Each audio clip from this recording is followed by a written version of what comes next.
Chhattisgarhi video देखने के लिए हमारे चैनल को सब्सक्राइब करें और दबाएं इस बेल आइकन को ताकि हमारे वीडियो के नोटिफिकेशन आपके पास पहुंचे सबसे पहले।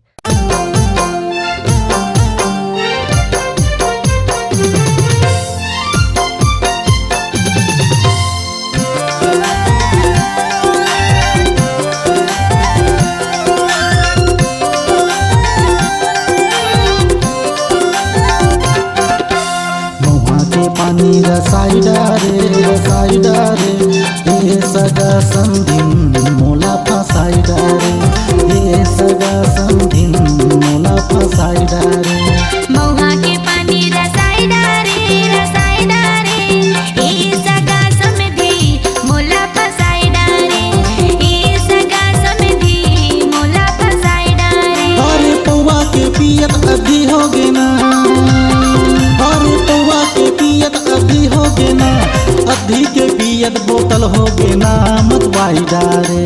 मौहा के पानी रसाइडा रे ये सगा संधिन मोला फसाइडा रे ये सगा समधी मोला फसाइडा रे।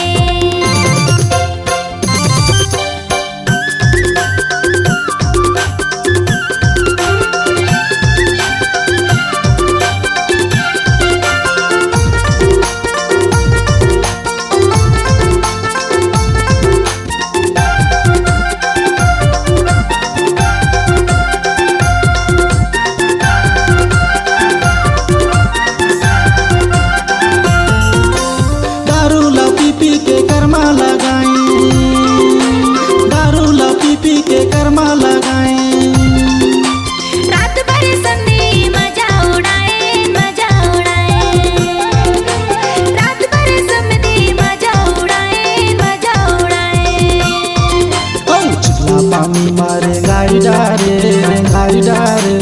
ये सगा संधिन मोला फसाइडा रे। मौहा के पानी रसाइडा रे ये सगा संधिन मोला फसाइडा रे।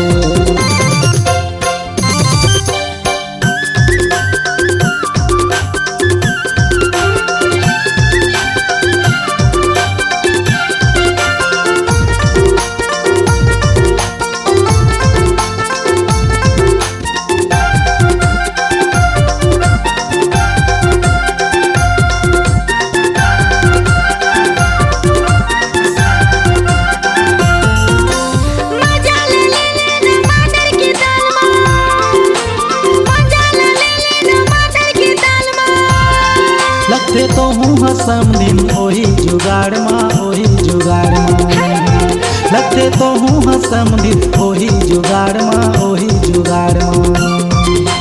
कैसन गुटिया के लजवाइडा रे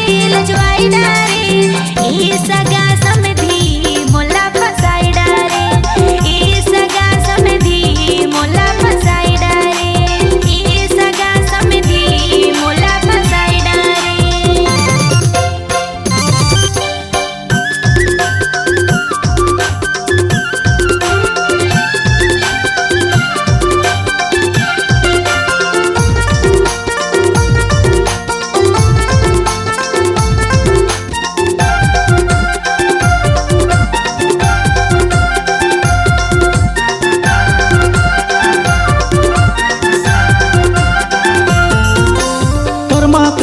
संगी बड़मौला भाई कर्मा कर गीत संगी बड़मौला भाई करमाला नाचे के साथ मोला लागे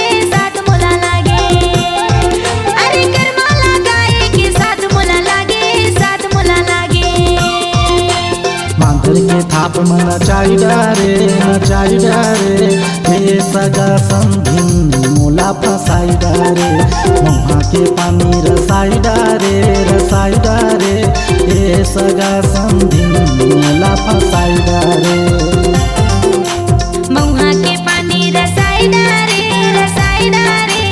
ये सगा समधी मोला फसाइडा रे ये सगा समधी मोला फसाइडा रे। अरे पौवा के पियत अभी हो गे ना, अरे पौवा के पियत अभी हो गे ना, अभी के पियत बोतल हो गे ना मत वाइडा रे।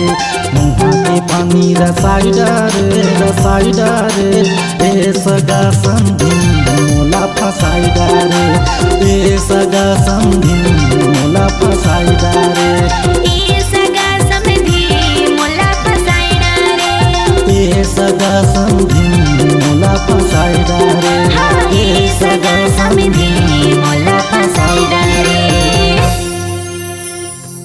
अगर आप अपनी आवाज को एक नया आयाम देना चाहते हैं तो चले आइए मल्टी ट्रैक डिजिटल रिकॉर्डिंग के लिए संपर्क करें HK म्यूजिक कंपनी, कोटा डबरी, चांपा, छत्तीसगढ़। मोबाइल नंबर है 9329238487 और 8085380339।